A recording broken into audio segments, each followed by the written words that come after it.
如果你係香港人呢，我唔一定建議你喺深圳呢邊買樓嘅。但係如果你想喺深圳生活呢，咁我覺得呢，呢個樓盤好值得你去睇下啦。唔係話佢嘅單位面積好大，或者係豪宅，而係呢，喺你落班翻屋企之後呢，你會感覺到呢，真係遠離咗城市嘅壓力嘅。咁今日呢，同各位講翻一個羅湖嘅樓盤東海富匯豪庭客，睇下呢種深圳嘅改善型住宅到底值唔值得香港人呢邊購買呢？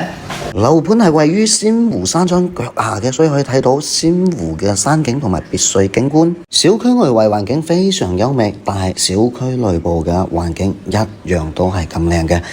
而且呢，小區內部仲有一個大嘅游泳池喺呢度。如果講品質，可以講整個羅湖最靚嘅就係呢一個樓盤啦，一手現樓。咁東海呢邊呢，就2梯3戶，總共層41層嘅。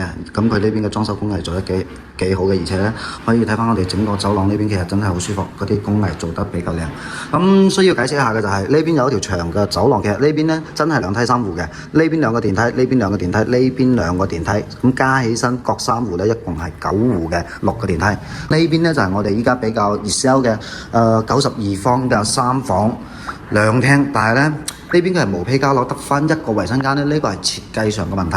咁仲有呢，就係呢，目前佢喺2023年嗰時已經交樓㗎啦。咁目前呢，雖然話無坯交樓啦，但係已經裝修得七七八八，暫時嘅入住率呢係已經有接近60%。咁入住已經非常快㗎啦，但係呢，佢個房間面積呢就相對一般般啦。咁我哋亦都一個一個嚟睇啦，所有嘅功能間嘅採光啦，包括通風效果。咁同時呢，我哋呢邊嘅環境啊，睇下呢邊呢有個大型嘅別墅群，咁呢邊嘅景觀呢就靚仔好多。咁當然啦，我哋呢邊就少咗一隻衞生間，可能會有少少唔方便。呢個呢就係 F 對面嘅 G 戶型啦。呢個戶型95方嘅3房2廳，咁當然啦，亦都係只有一衞嘅。咁其實同翻我哋啱先嗰個92方嘅戶型呢，其實係一模一樣嘅。嗰個單位設計其實冇乜區別咯。但係有樣比較好嘅呢，就係咁我哋啱先嘅 F 房型呢，就係屬於咩呢？睇山景嘅。咁我哋依家呢隻房型呢，就係屬於睇我哋嘅小區花園。咁當然啦，如果話低樓層，可能佢更加之舒服咯。基本上呢係可以睇到我哋樓下嘅泳池。咁當然啦，呢一戶嘅話就係屬於西南向嘅下午嘅太陽。咁依家呢，我哋睇翻嘅就係呢，無論係邊一隻房，包括客廳啊、陽台等等，全部都有陽光啊、窗口啊呢啲，唔驚話黑掹掹嘅。我哋睇翻最後一個單位啦，呢個係 I 戶型嘅122個方3房2廳2衞。咁喺呢邊再次提醒翻大家嘅就係呢邊屬於無坯交樓嘅。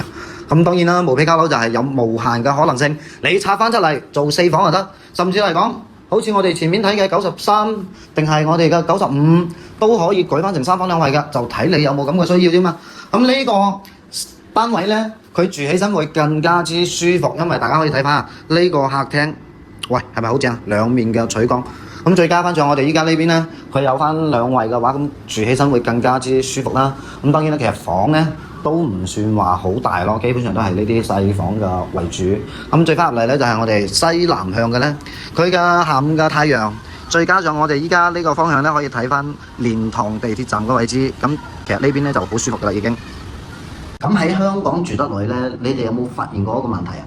唔係話屋企裝修唔夠靚，而係呢喺香港呢邊咁擠迫嘅環境呢，其實呢返到屋企都好難話可以放鬆落嚟嘅啦。咁我哋睇完前面嗰3個戶型呢，咁當然啦，佢係無坯交樓嘅等，至少呢有山景啦，有小區景觀啦。雖然話無坯交樓，唔知你哋會唔會揀無坯嘅現樓呢？評論區可以話我知。搞咁耐係咪要點翻個關注咁啊？